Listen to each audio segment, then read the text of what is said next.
Rabbil alamin. Wa bihi nasta'inu ala umuri dunya waddin. Allahumma shalli wa sallim wa barik ala sayyidina Muhammadin wa ala alihi wa sahbihi ajma'in. Amma ba'd. Rabbi shrah li sadri wa yassir li amri wahlul 'uqdatam min lisani yafqahu qawli. Jamaah salat subuh rahimakumullah. Alhamdulillah kita berkesempatan untuk menyimak ayat-ayat Allah dan hadis Rasulullah pada kesempatan pagi hari ini. Tema pada pagi hari ini tentang tauhid. Istilahnya itu terlupa diingatkan, tertidur dibangunkan. Artinya apa yang disampaikan sesuatu yang sebetulnya sudah sama-sama kita tahu, tapi mungkin ada yang sudah kita terlupa. Maka dengan mengajar ini insya Allah kita diingatkan kembali. Atau seperti orang tertidur dibangunkan, kayak orang-orang yang sedang gak ingat atau hilang gitu ya, sudah menjadi sadar kembali. Kita mengkaji surat Al-Ikhlas khususnya tentang as-shalah. A'udzubillahi minasyaitonirrajim. Bismillahirrahmanirrahim. Qul huwallahu ahad, Allahus shamad, lam yalid wa lam yulad wa lam yakul lahu kufuwan ahad. Subhanallah. Jamaah salat subuh rahimahullah. Ini surat agak unik ya, karena inilah satu-satunya surat yang semata-mata membicarakan tentang diri Allah. Allah mengenalkan dirinya dalam satu surat utuh, tidak bicara tentang kisah apapun, tidak bicara tentang hukum apapun, melainkan tentang memperkenalkan dirinya secara utuh. Keutuhannya itu dirangkai dalam suatu keringkasan yang luar biasa. Keringkasan yang luar biasa itu sampai-sampai saking ringkasnya Nabi menyampaikan, sebetulnya kalau kita tahu kedalaman dari ringkasan itu adalah sepertiga dari Al-Quran. Suatu saat Nabi bersabda pada para sahabat, hendaklah kalian itu membaca sepertiga dari Al-Quran. Oh, para sahabat, siapakah sanggup melakukannya ya Rasul, gitu kan? Ada yang coba-coba berani tanya gitu ya kan. Bacalah Al-Ikhlas, karena dia merupakan sepertiga dari Al-Quran. Ada orang yang memahaminya sepertiga dari Al-Quran, karena Al-Quran itu pada dasarnya terdiri dari 3 komponen: tauhid, hukum-hukumnya, dan kisah-kisahnya. Di tauhid itu sepertiga dari keseluruhan isi kandungan Al-Quran. Tapi ada yang memahaminya sepertiga itu dalam artian secara substansi Al-Quran itu sepertiganya itu kalau diintisarikan itu ya di ayat-ayat yang ada dalam surat Al-Ikhlas tadi. Mau tentang kisah semua yang ada dalam Al-Quran akan kembali kepada Allah yang Ahad, Allah yang As-Samad.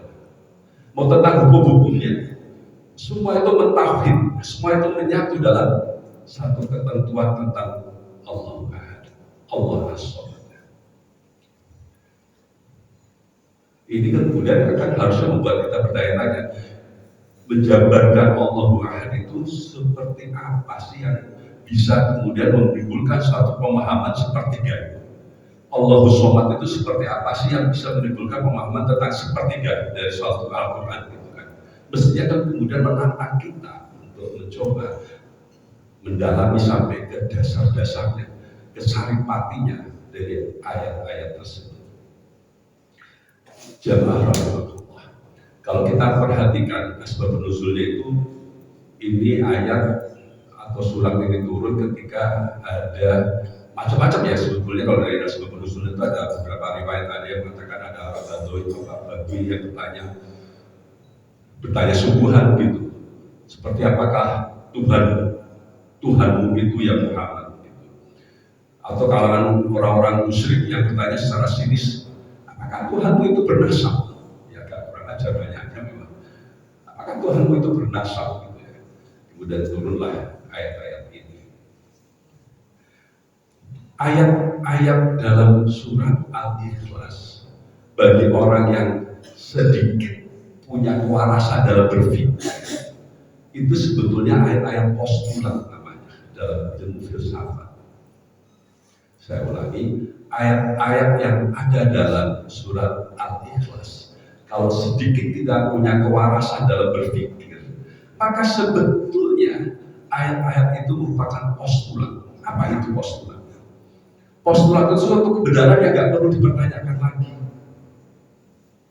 Yang kalau nggak seperti itu malah menimbulkan suatu keraguan, menimbulkan suatu kekacauan berpikir, menimbulkan suatu hal yang menentang dari keyakinan terdalam kita. Allahu Ahad, Allah itu adalah satu. Allah kemudian mencoba menggambarkan, kalau nggak postulatnya Allah itu satu, maka seperti apa? Allah menggambarkannya dalam surat Az-Zumar ayat 29. Daraballahu masalan rajulan fihi syuraka'u mutasyakisun wa rajulan salaman li rajulin hal yastawiyani masalan alhamdulillah bal aksaruhum la ya'lamun. Allah membuat perumpamaan seorang laki-laki, dalam hal ini adalah maksudnya seorang budak gitu ya, yang dimiliki oleh beberapa orang yang bersekutu. Jadi satu budak, satu gampangnya satu orang pembantu aja, seorang sekretaris saja, itu punya 2 atau lebih 3 bos, gitu kan? Dengan satu orang sekretaris, satu orang budak, satu orang pembantu yang hanya punya satu orang bos, satu orang majikan. Apakah salah? Ketika satu orang sekretaris punya 2-3 orang bos, gitu ya kan? Ini membingungkan bosnya dan membingungkan sekretarisnya juga. Saya punya itu teman dalam suatu kantor pengacara, seorang sekretaris, bosnya 2, baru 2 aja udah bingung dia. Wah Pak, saya sudah disuruh Pak A gitu kan. Oh jadi kamu mendahulukan Pak A gitu daripada saya kan juga bayar kamu loh kan. Itu aja udah komplikasi. Itu aja udah komplikasi kan. Bayangkanlah kalau kita punya Tuhan A, Tuhan B, Tuhan C, nggak bisa gitu, pikirkan itu nggak bisa, nggak beres ya pasti hidup kita. Seperti itulah Allah menggambarkan. Jadi qul huwallahu ahad itu postulat. Kalau nggak seperti itu, ya susah kita terimanya. Allah menggambarkannya dengan cara yang lembut gitu. Ya. Allah tuh menggambarkannya dengan cara yang lembut, yang berserikat dan yang dalam perselisihan juga ya, sudah berserikat. Jadi artinya berserikat itu lebih dari satu gitu ya. Pemegang saham itu lebih dari satu, terus mereka itu berselisih. Coba bayangkan. Ya kayak tadi itu, tadi si A dengan sekretarisnya, sekarang si A dia si B. Aku mau nyuruh duluan, repot. Gitu. Kedua itu tuh kacau, tidak postulat. Tidak postulat, tidak bisa kita terima. Sedikit akal waras saja sudah bisa membuat kita menerima Allah itu yang Maha Ahad. Ya. Kemudian, adakah kedua budak itu sama halnya? Alhamdulillah, segala puji bagi Allah. Tetapi kebanyakan mereka la ya'lamun. Ya Allah, Allah menyebutkan aksaruhum la ya'lam, sebagian besar. Coba bayangkan,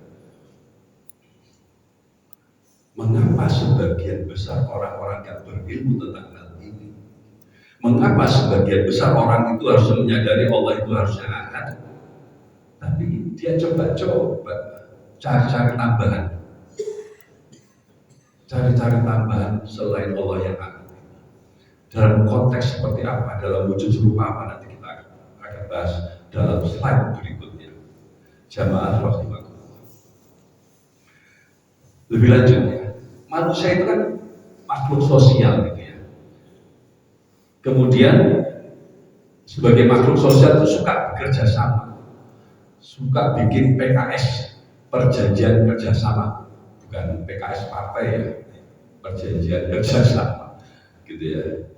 Dan makhluk mamalia yang beregenerasi, makhluk menyusui yang beregenerasi. Jadi mengenal dilahirkan dan mengenal melahirkan, mengenal melahirkan dan mengenal dilahirkan. Kehidupan ini kehidupan yang sangat akrab dengan setiap manusia pada umumnya. Jadi susah dibayangkan ada seorang manusia tinggal sendirian rokil di sebuah hutan tanpa ada manusia yang lain, itu susah dibayangkan. Karena karakteristiknya manusia itu makhluk bersosial, kemudian dia beregenerasi. Nah, karena kebiasaan pola pikir serupa itulah ancaman pertama kali dalam kitab berketuhanan adalah kita bayangkan Tuhan itu yang lebih dari satu. Tuhan itu ya bekerja sama satu sama lain. Lebih lanjut lagi, Tuhan itu ya berkeluarga, ya punya istri, ya punya anak. Dan itu sudah sejak zaman mitologi Yunani aja sudah begitu. Ada dewa Zeus, gitu ya. Ini masih mending kalau dia mengawini sesama dewa gitu kan.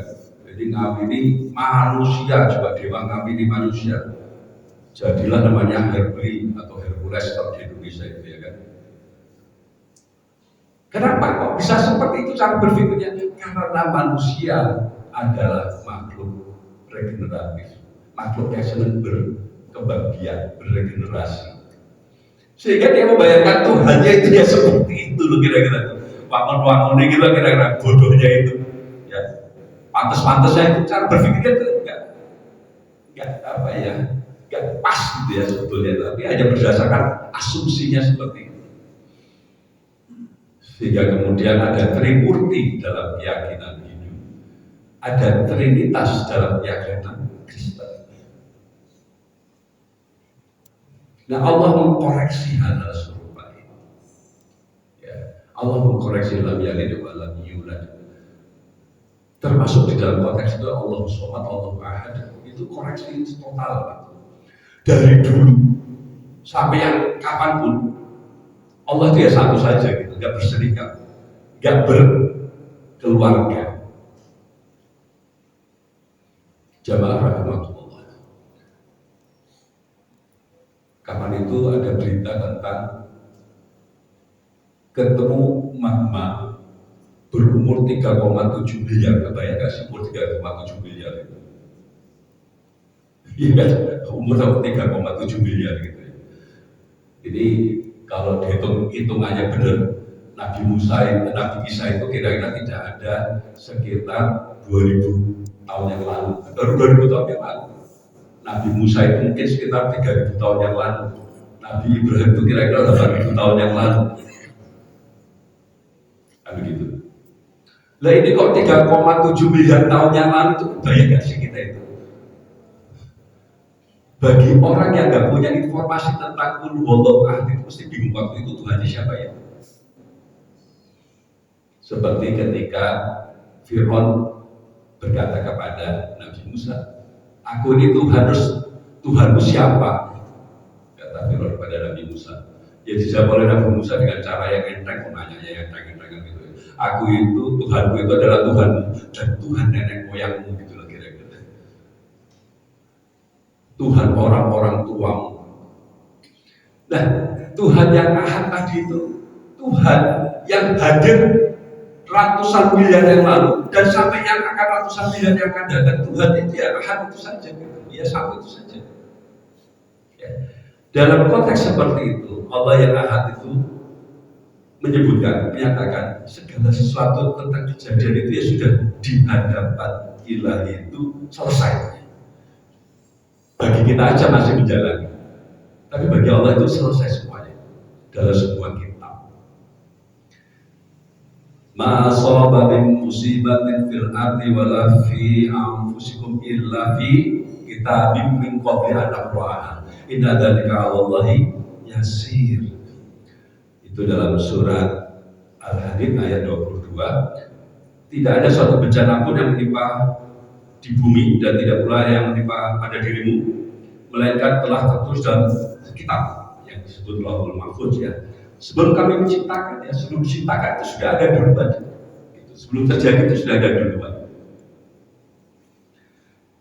Dan bagi Allah hal yang serupa itu sangat yasir, sangat mudah.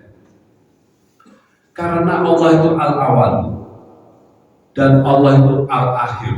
Ketika awal dan akhir ketemu pada satu titik, pada sebetulnya 360 derajat. Gak ada lagi awal dan akhir, bisa juga dikatakan gitu, ya awal ya akhir gitu. Bentuknya satu lingkaran yang utuh gitu lah. Bagi kita mungkin masih 1 derajat, 2 derajat, 3 derajat. Bagi Allah itu sudah 360 derajat, sudah selesai, sudah ada tercetak jadi sebelum kejadian itulah. Kalau Allah merubah takdir dengan cara menciptakan takdir yang baru, begitu Allah. Jadi begitu perkasanya gitu loh Tuhan kita miliki. Coba luar biasa dahsyatnya Tuhan kita itu. Itu baru ngomong tentang qul huwallahu ahad. Nah, mari kita menginjak tentang yang Allah Subhanahu.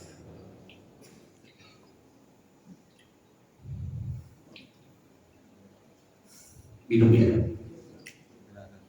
Bismillah.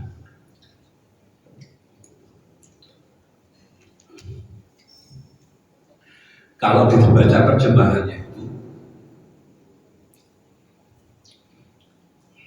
Allah Somad itu Allah tempat bergantung. Cuma kan kita kan susah bayangkan bergantung itu apa ya, kayak gantungan pakaian gitu, ya kayak gantungan pegangan tali gitu, susah kita bayangkan gitu kan. Apa makna Allah itu bergantung, tempat bergantung? Jamaah rahimahullah ada penjelasannya apa ya dari hadis Rasul ya. Imam Tabrani mengatakan bahwa Al-Faryabi dan lainnya telah meriwayatkan dari Qais, dari Abu Asim, dari Abu Wa'il secara mursal. Kemudian Imam Tabrani meriwayatkan oleh hadis Abdurrahman bin Utsman dan seterusnya ya. Dan dari Abu Hurairah yang mengatakan bahwa Rasulullah Shallallahu Alaihi Wasallam bersabda, "Likulli syai'in isbah, wa nisbatullah qul huwallahu ahad, Allahu somad." As-somad laisa bi'ajbal. Segala sesuatu mempunyai predikat, dan predikat Allah adalah, katakanlah bahwa dia adalah Allah yang ahad ya, yang Allah somad. Dan as-somad itu artinya tidak berongga. Laisa bi'ajbal. Allah itu tidak berongga. Jamaah rahmatullah, kalau kita bayangkan ini air gitu ya, memahami tidak berongga dengan lebih mudah itu ini air. Masukkanlah kertas tisu tipis ke dalamnya. Apa yang akan terjadi? Seluruh air itu akan masuk ke rongga-rongga dari tisu itu tanpa pisahkan sedikit pun. Ulangi ya, kalau kita masukkan kertas tisu tipis ke dalam air, suruh gitu ya kan, lantas apa yang terjadi? Seluruh pori-pori, rongga-rongga dari kertas tisu tadi itu akan penuh, tidak bersisa dengan isi air. Sepakat gitu ya? Seperti itulah seluruh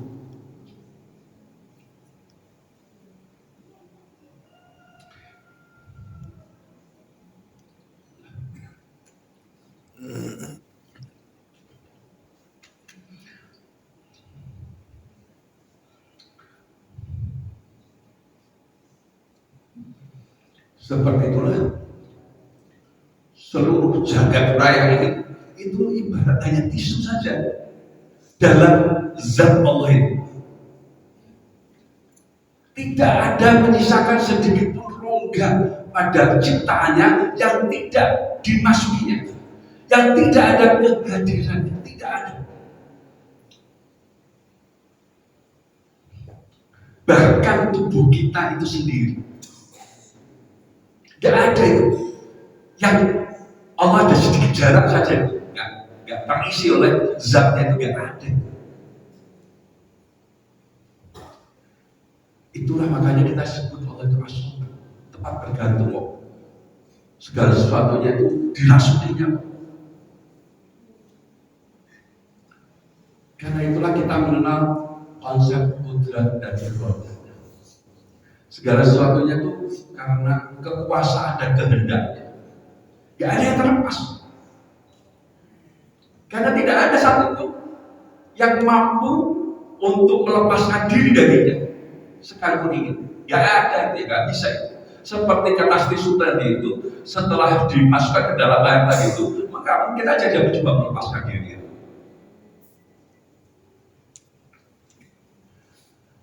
Setiap pohon tumbuh kembangnya pangkalnya, tumbuh kembangnya dahannya, tumbuh kembangnya daunnya, ada keterlibatannya.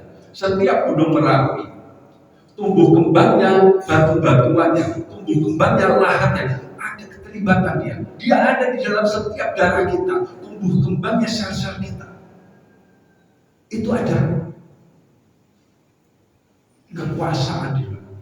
Wasi'a kursiyu samawati wal ardh. Kursinya itu ada meliputi langit dan bumi. Tidak ada rongga, tidak ada ruang, tidak ada pori-pori yang tidak ada kehadirannya. Itulah as-Samad. Dalam situasi seperti itu, maka bagaimana mungkin kita membayangkan adanya suatu kekuasaan yang mampu menandingi, yang mampu mengesampingkan kekuasaan kehadirannya. Tidak mungkin. Karena itulah Allah sebagai as-Samad itu pun sebagai suatu postulat. Sesuatu yang memang mestinya ya seperti itulah kalau namanya Tuhan Allah itu ya harusnya begitu ya. Kalau ada sesuatu sel, kalau ada sesuatu batu, kalau ada suatu pohon, kalau ada suatu angin, petir dan sebagainya yang bisa bekerja dengan sendirinya tanpa ada iradah Allah gitu ya, ya berarti dia sejenis Tuhan juga kalau begitu. Tapi enggak, Allah membantah hal itu. Karena itulah dikatakan tadi itu bahwa as-Samad itu laisa bi ajwaf, enggak ada rongga. Semua terliputi olehnya. Gak ada rongga, gak ada celah. Ya. Karena itulah kemudian kita mengenal konsep ma'iyah, kebersamaan. Ma'iyatullah, kebersamaan dengan Allah. Baik dalam artian ma'iyah ammah dan ma'iyah khassah. Kebersamaan yang umum dan kebersamaan yang khusus. Nanti kita juga mengenal istilah biiznillah dan dengan mardiyatillah, dengan ridho Allah, izin Allah dan ridho Allah. Ketika kita bicara tentang ma'iyah ammah, kebersamaan dengan Allah dalam artian umum, maka segala sesuatu itu karena izin Allah. Tapi kalau sudah ngomong ma'iyah khassah, kebersamaan dengan Allah secara khusus, maka itu seperti Rahman dan Rahim, maka itu bagian dari Rahim, hanya untuk kalangan tertentu.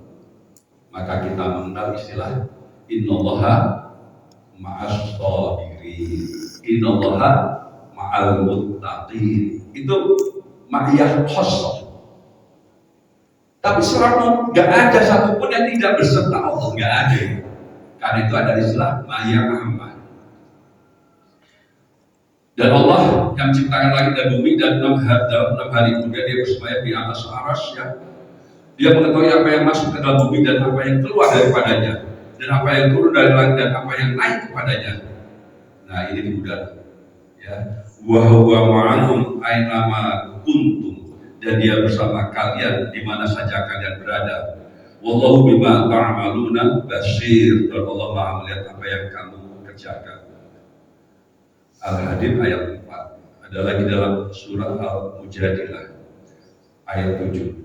Tidakkah kamu perhatikan bahwa sebetulnya Allah mengetahui apa yang ada di langit dan apa yang ada di bumi? Tiada pembicaraan rahasia antara 3 orang melainkan dialah yang keempatnya, dan tidak ada pembicaraan antara 5 orang melainkan dialah yang keenamnya, dan tiada pula pembicaraan antara jumlah yang kurang dari itu atau lebih banyak melainkan dia ada bersama mereka dimanapun mereka berada. Kemudian dia akan memberitakan kepada mereka pada hari kiamat apa yang telah mereka kerjakan. Sesungguhnya Allah Maha mengetahui segala sesuatu. Tambahkan lagi dalam surat Al-Qaf ayat 16. Walaqad khalaqnal insana wa na'lamu ma tuwaswisu bihi nafsuhu wa nahnu aqrabu ilaihi min hablil warid. Dan sesungguhnya kami telah menciptakan manusia dan mengetahui apa yang dibisikkan oleh hatinya, dan kami lebih dekat kepadanya daripada perkelahiannya. Allahu Samad. Betul-betul Allah itu as-Samad. Dia lebih dekat dari lain karena seluruhnya. Tidak ada tersisa satu sel pun, satu rongga pun yang tidak ada kehadirannya. Tidak ada. Karena itu digambarkan kalau kita berdua maka kayak Allah yang ketiga, kita berlima Allah dan ada berapapun jumlahnya senantiasa dia ada pada kita. Itu ma'iyyatul amal. Kebersamaan secara umum.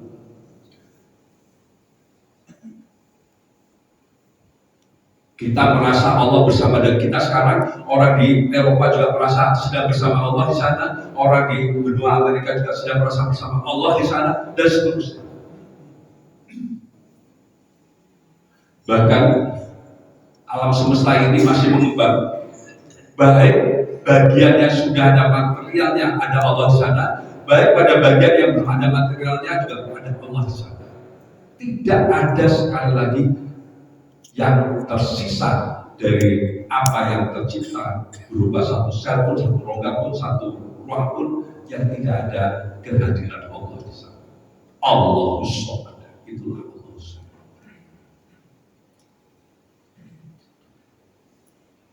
Jamaah sama.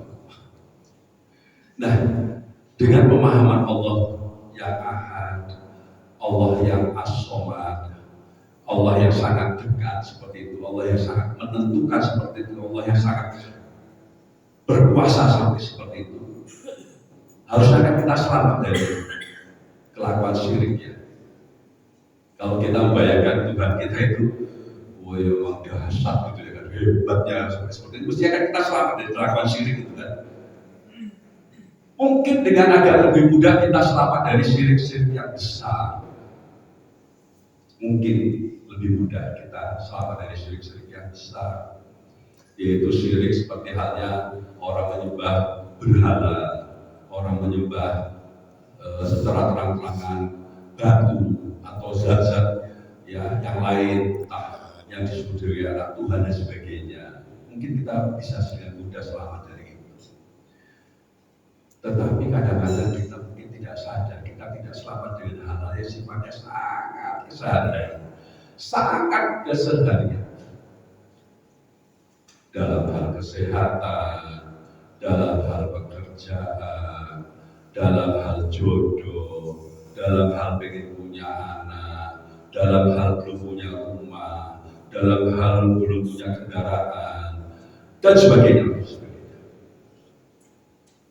Itu yang kemudian dikatakan dalam Al-Quran sebagai andad. Wa minan nasi may yattakhidhu min dunillahi andada yuhibbunahum ka hubbillah walladzina amanu ashaddu hubban lillah walau yaral ladzina zalamu iz yarawna al-'adzaba anna al-quwwata lillahi jami'an wa anna allaha syadidul 'adzab.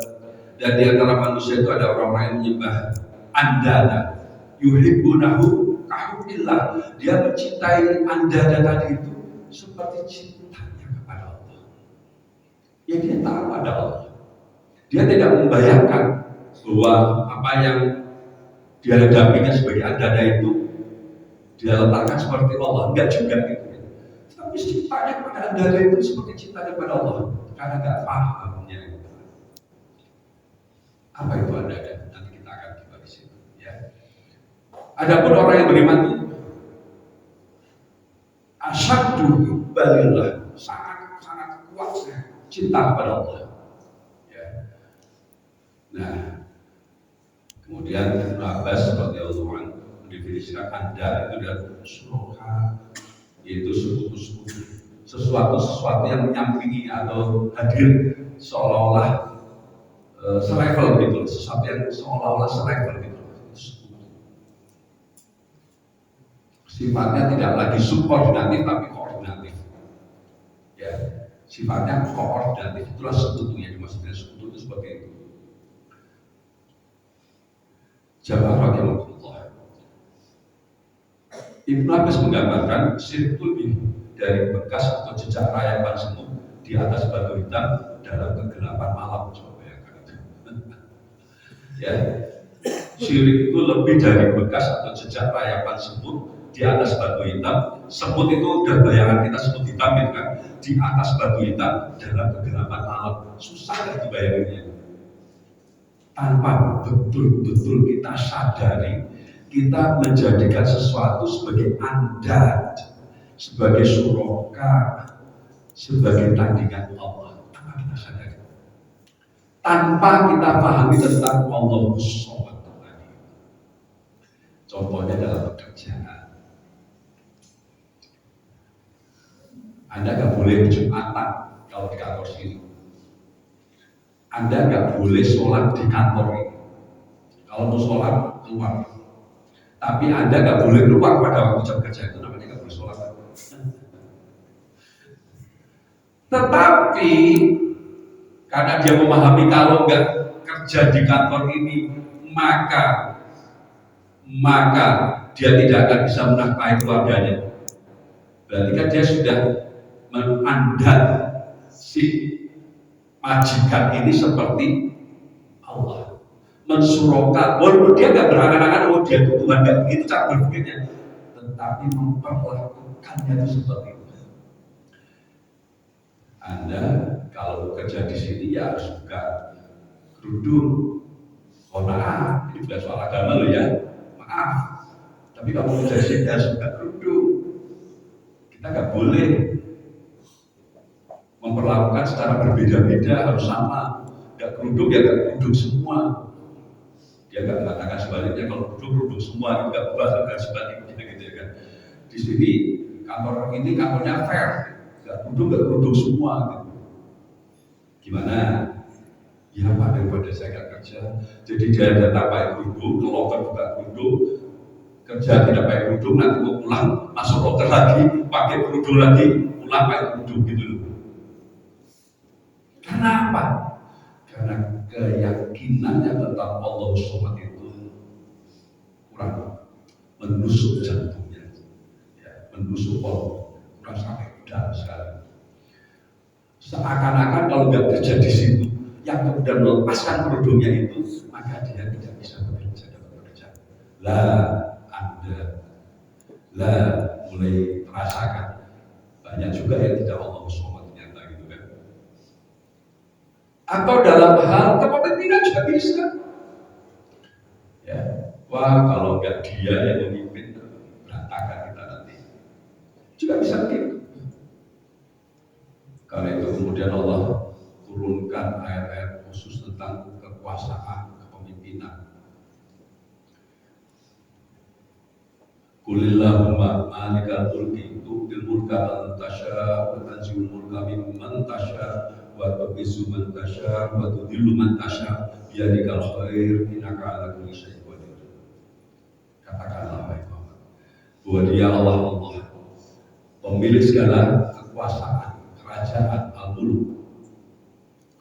Mau kerajaan dalam artian yang memiliki geografi, batasan-batasan wilayah, mau kekuasaan apapun, kekuasaan organisasi, kekuasaan apapun lah, itu pada dasarnya kekuasaan itu Allah memberikan. Ya. Pemiliknya adalah Allah. Karena itu tidak heran ada orang yang sudah dikasih tahu pagi nanti mau dilantik, tahu-tahu ada berita pemberantasan.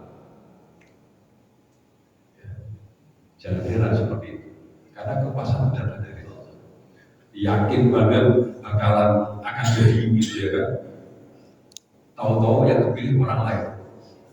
Itu betul-betul Allah yang menentukan.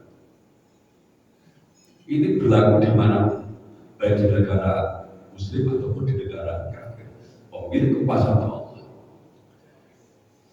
Dialah yang akan memberikan kepada siapa yang Dia kehendaki dan akan mencabut dari siapa yang Dia kehendaki.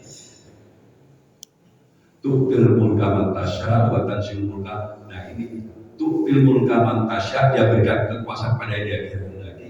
Wa tanzilul mulka mimma, ada kata min di situ. Mimman tasya, dari siapa yang dikehendaki.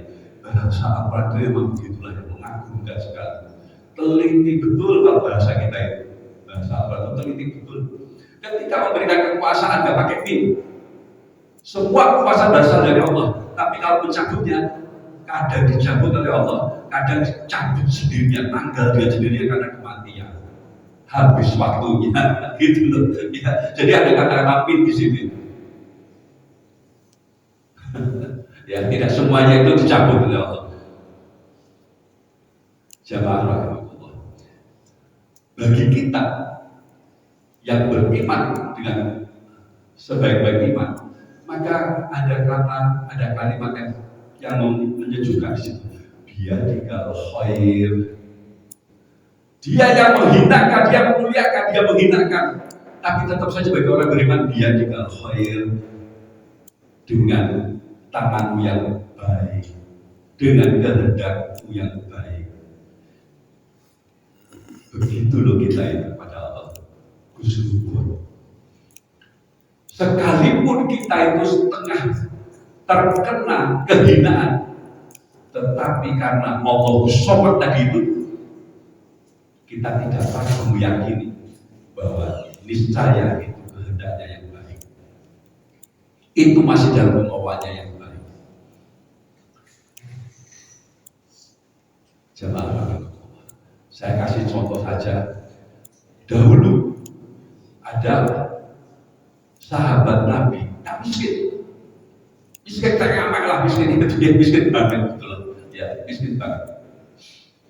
Ketika dia miskin, dia itu beriman, rajin ke masjid, sholat yang bagus, ya, termasuk orang-orang yang awal datang ke masjid itu, ya, miskin banget padahal. Jadi dibayangkan miskinnya itu dengan tukang kebun, itu masih dengan tukang kebun ada yang dikerjakan ada upah.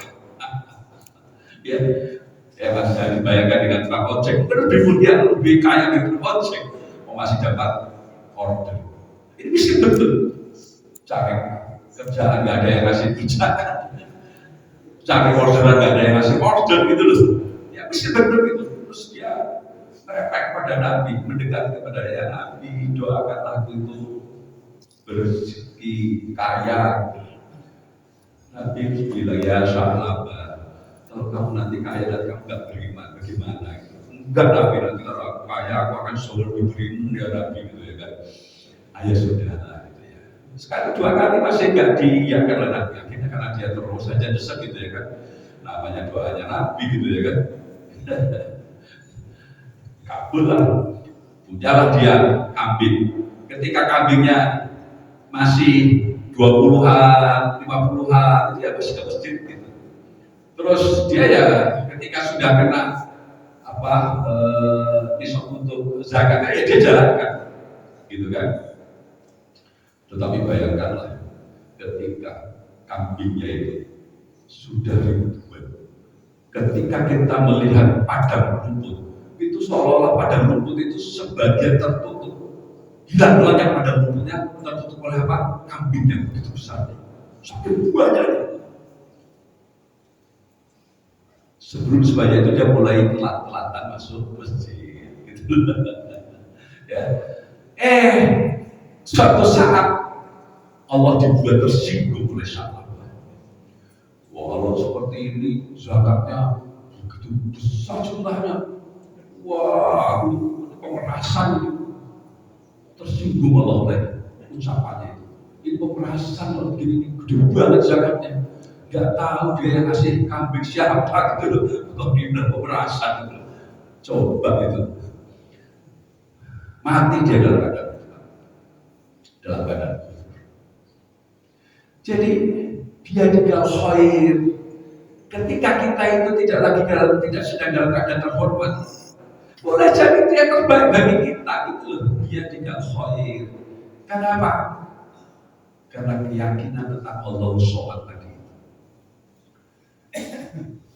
Karena itu ketika kita itu sudah hampir-hampir gitu ya dapat tender atau batal gitu ya, ya jangan kemudian ya Allah gimana sih, jangan mau begitu gitu loh. Ya, Jangan ngomong begitu gitu loh. Biadikal khair gitu aja. Karena hampir sama itu dengan biadikal khair dengan hadis Nabi gitu kan. Orang beriman itu, orang Muslim itu enak saja gitu ya kan. Ketika dia dapat nikmat gitu kan, maka dia bersyukur. Ketika dia dapat musibah, kemudian dia bersabar, dan sabar itu bagus sebenarnya.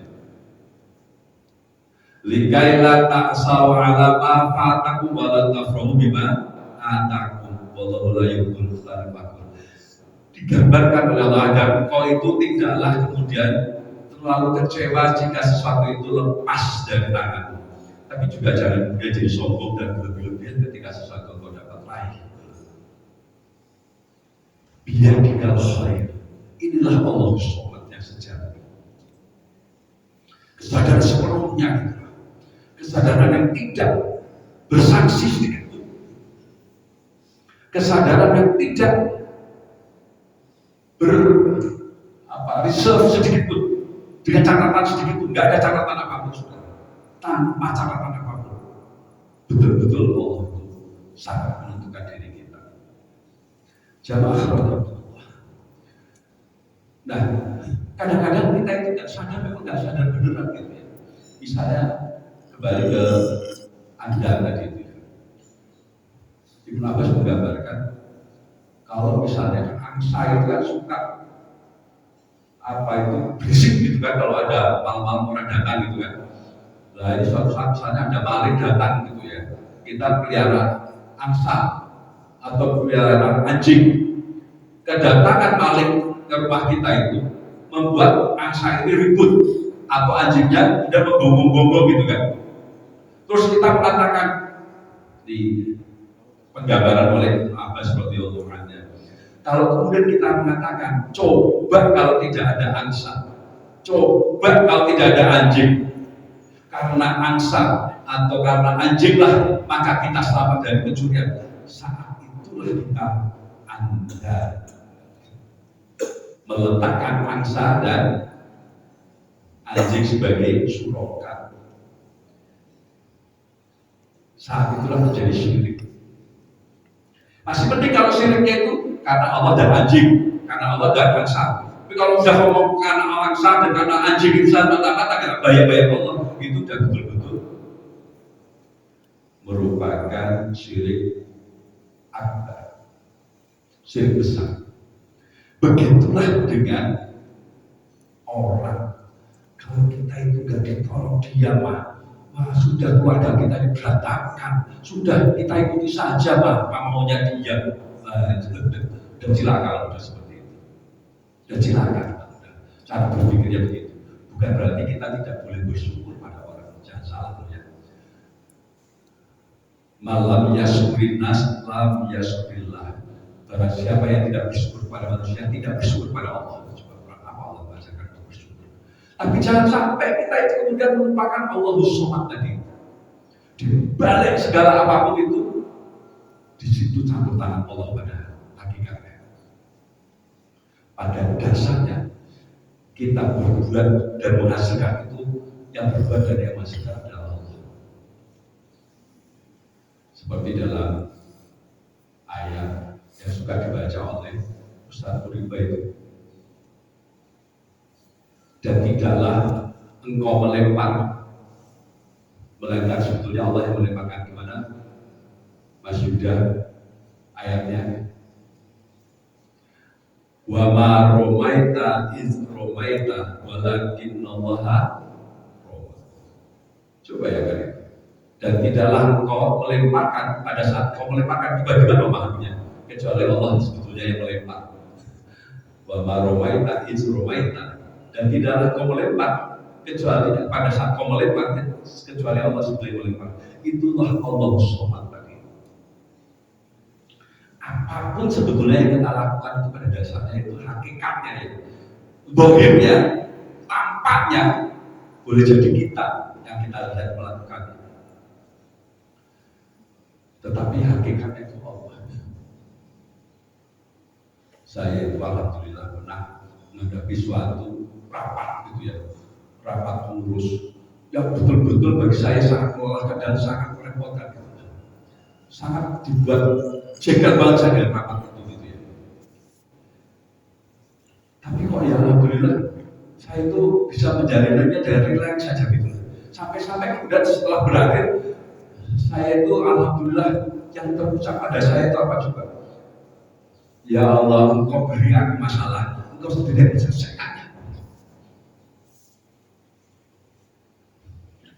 Engkau yang beri saya masalah, Engkau juga yang menyelesaikannya ya Allah. Saya ini adalah proksimu ya Allah.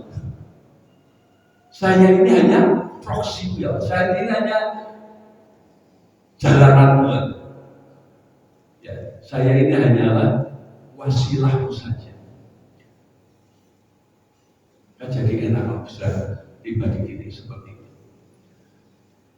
Ya, dan itulah Allah. Masih berapa menit lagi? Sudah habis. Sudah habis masih 5 menit lagi. Walam yakul lahu kufuwan, lam yalid walam yulad, itu sudah jelas.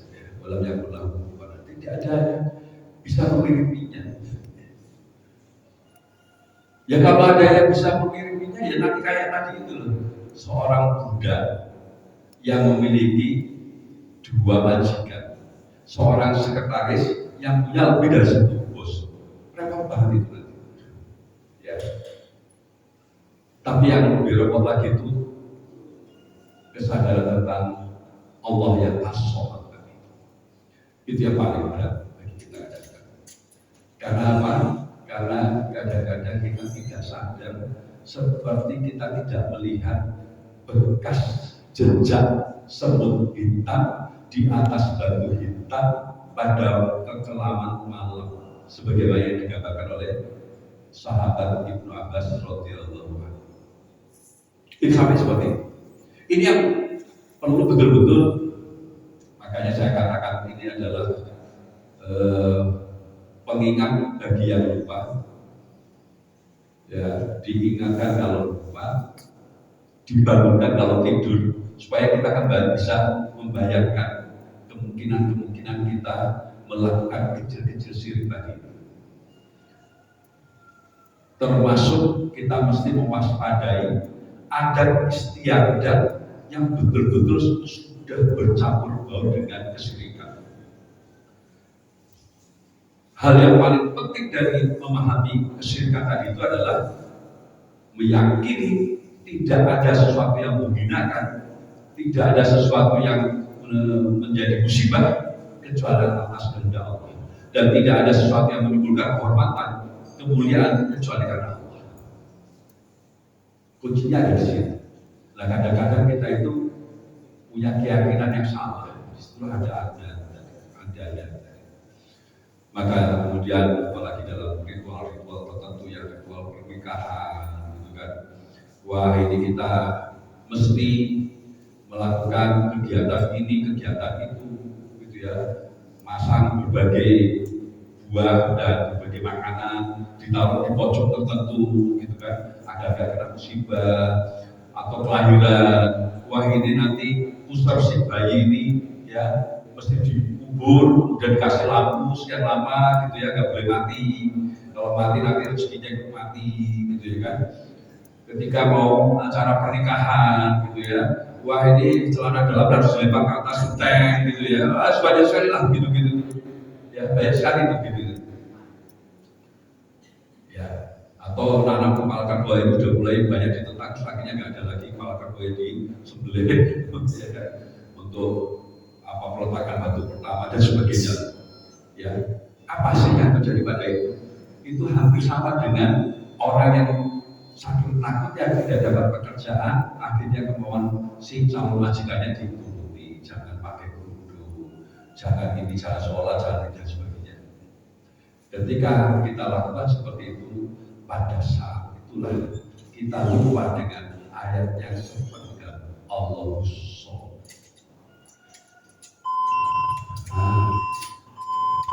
Alhamdulillah Mas Habis masih ada pertanyaan. Alhamdulillah.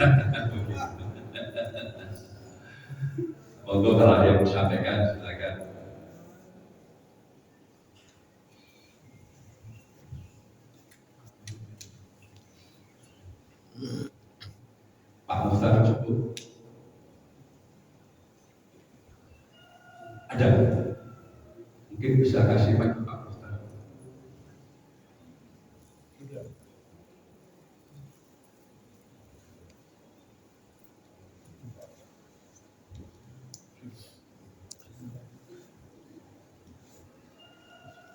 Cukup. Oh, Pak Bapak? Enggak. Baiklah. Oh, Pak Mursalim. Pak Mursalim ngomong di situ atau ngomong di kursi ini?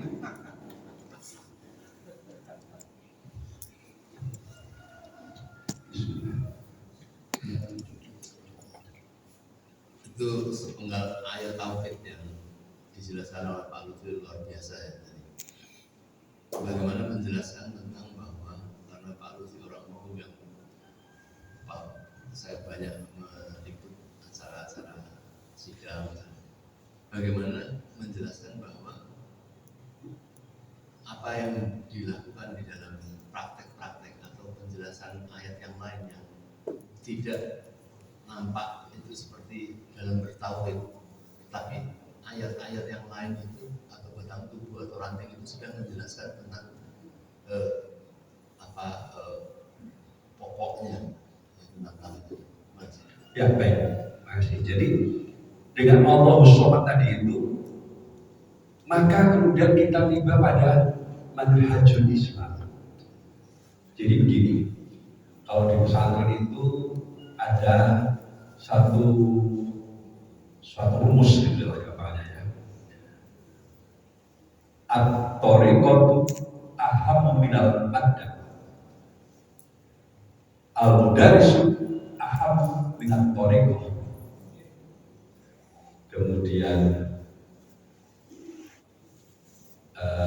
setelah mudarisu, kemudian al-manhaju ahammu minal mudaris. Jadi begini, yang namanya cara itu lebih penting daripada materi. Ini ada buku nih, materi, buku tentang pelajaran agama, itu materi. Ada yang lebih penting daripada materi ini, yaitu siapa yang mengajarkan. Mengajarkan agama Islam oleh orang orientalis dengan yang mengajarkan agama Islam, namanya sama tentang tauhid, tapi yang mengajarkan orang ulama tentu akan berbeda saja. Ya, itu begitu. Terus nanti si mudaris ini juga harus dilihat. Nanti bukan hanya orangnya, mudarisnya, tapi manhajnya dia itu apa.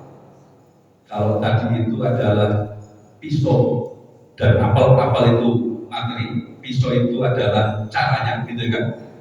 Nanti kita akan bicara tentang pisau analisanya. Agak bingungkan ya sedikit ya, nggak apa-apa ya. Jadi segala sesuatu itu sebetulnya haruslah dilihat dari sesuatu yang lebih besar melihatnya, tidak hanya melihat materinya saja. Karena itulah kita diajari ikro, bacalah ikro. Tapi membacanya itu tidak sekedar membaca, tetapi membacanya dengan manhaj roh, manhaj ketuhanan. Bismi rabbikal ladzi khalaq. Itu manhaj orang berpikir. Kembali kepada contoh pekerjaan tadi itu. Kalau kita hanya menghadapi pekerjaan, mencari pekerjaan semata-mata sekedar materialnya saja, pokoknya dapat pekerjaan, tidak melihat sebagai suatu dengan cara melihat yang robika, apakah ini halal haram, kan begitu ya. Maka pada saat itu kita itu sudah tidak lagi berpikir Allahu Somad. Ketika kita memilih memimpin, ini nggak ada hubungannya dengan pemilu ya. Tadi kan diomongkan tadi itu terkaitannya dengan hal-hal sifatnya aplikatif gitu kan. Ketika kita memilih memimpin, hanya berpikir pemimpin yang bisa berikan kita materi, pekerjaan dan sebagainya, tidak melihat dengan pisau analisa apakah dia akan menjadi saat kita, sambungan kita kepada Allah. Maka pada saat itu kita melupakan Allah Subhanahu. Karena itulah yang lahidil mu'minun al-kafirina awliya'a min dunil mu'minin. Janganlah kalian jadikan orang kafir itu sebagai wali, pemimpin, penguasa, orang yang lebih top dari kalian dengan urusannya orang yang beriman. Ini artinya apa? Artinya dalam memilih pemimpin itu haruslah kemudian kita menghaskannya, melihatnya secara utuh, tidak hanya secara material, tapi secara halal haram, secara kebaikan, secara huruf juga kita lihat nyambung tidak kepada Allah. Nanti juga dalam hal mencari jodoh, dalam hal mencarikan jodoh ya, kalau kita sekarang mencarikan jodoh anak kita misalnya, kita lihat bukan dari materinya yaitu fisiknya, materinya yaitu kekayaannya, materinya yaitu keluarganya, tapi kita melihat apakah keislamannya, begitulah kemudian juga. Dan disitulah kita kalau udah ngomongnya seperti itu selalu seperti itu dalam berbagai hal, ya, termasuk mendapat orderan kita melihat seperti ini, kira-kira orderan ini layak nggak kita terima ini jalan-jalan ke Jawa, bisa gitu kayak Syahlamah tadi itu gitu ya kan. Kita bisa kalau kita melihatnya seperti itu maka kita sedang tegakkan as-shalat secara benar. Maka tidak heran. Memang al-ikhlas itu dahsyat sekali. Seperti beneran itu. Sampai-sampai dulu pernah ada kisah ketika ditantang oleh Al-Quran buatlah misalnya gitu kan. Ada kalangan tertentu ahli syair gitu ya kan, dikumpulkan untuk membuat ayat yang pendek. Ahli syair ini mencoba mempelajari surat Al-Ikhlas.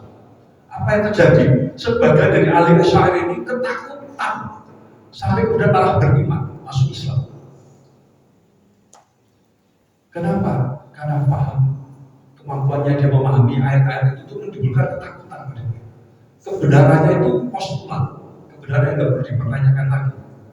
Ketika dia memahami Allah itu ahad, Allah itu as-samad gitu ya kan, ketakutan dia, waduh gitu loh, nggak pernah kebayang seperti itu sebelumnya. Sampai ketakutannya membuat dia itu berani meninggalkan kelompoknya terus masuk Islam. Itu seperti itu. Ya, moga-moga menjawabnya. Ya, moga. Assalamualaikum warahmatullahi wabarakatuh. Ini Ustaz, saya mau tanya sedikit. Kan sekarang kan banyak orang-orang terutama artis yang menikah, tapi mereka lain agama. Ya mereka ada yang Muslim, ada yang non Muslim. Bahkan mereka kalau menikah kan di Bali. Nah ini ada terjadi pada saat menikah Muslim. Setelah mereka sudah berkeluarga, itu anaknya semua mengikuti agama suaminya. Kebetulan suaminya itu non Muslim tadinya. Pada saat menikah Muslim, setelah orang tua sudah meninggal, dia tetap mempertahankan agama dia yaitu Kristen, Nasrani. Nah itu anaknya itu yang tiga-tiganya itu mengikuti agama bapaknya, sedangkan ibunya Muslim. Bagaimana itu hukumnya Ustaz? Sekian, terima kasih. Assalamualaikum warahmatullahi wabarakatuh. Waalaikumsalam. Kalau secara syariahnya itu kan yang laki-laki yang Muslim hendaknya dia menikahi wanita Muslim juga, walaupun dibolehkan menikahi yang non Muslim dengan maksud karena dia adalah merupakan pemimpin dan keluarga, maka nanti istrinya pun akan dipindah dari Muslim atau menambah jumlah Muslim dari anak-anaknya, menambah komunitas Muslim dari anak-anaknya. Tujuannya harus ke sana. Tetapi kalau yang Muslimah itu adalah yang Muslim itu adalah yang istri, yang perempuan, laki-lakinya yang non Muslim, maka itu jatuhnya hukumnya zina. Gitu aja, simpel seperti itu. Ya anak-anaknya jangan ditanya lagi. Anak-anak dari hukumnya zina. Ya tidak ada pernikahan, tidak diakui sebagai suatu pernikahan dalam Islam. Nah ini kembali ke masalah keyakinan tadi itu, ya keyakinan tadi itu. Boleh jadi dia mengkhawatirkan tidak bisa nikah seumur hidupnya, ya jika tidak menikah dengan laki-laki. Nah itu yang gampang sekali seperti itu. Ya. Maka keyakinan Allah SWT tadi itu memang harus betul-betul mendalam. Dia tidak hanya menyangkut masalah materi, rezeki, pekerjaan, tapi juga sampai ke masalah jodoh anak dan sebagainya. Ada orang ya, temannya Mas Musalin juga lepas kerudung gara-gara nggak punya anak. Allah nggak sayang dengan saya nggak dikasih anak. Gitu. Walaupun sekarang pakai kerudung lagi gitu. Ya, di tempat aktivis nih, di jalan kami dulu di kampus dulu itu. Ada yang begitu. Padahal dia profesor itu. Ya, sampai seperti itu ya. Cukup ya? Saya kira cukup ya? Ya, baik, terima kasih. Subhanallah wa bihamdika asyhadu an la ilaha illa anta astaghfiruka wa atubu ilaik. Assalamualaikum.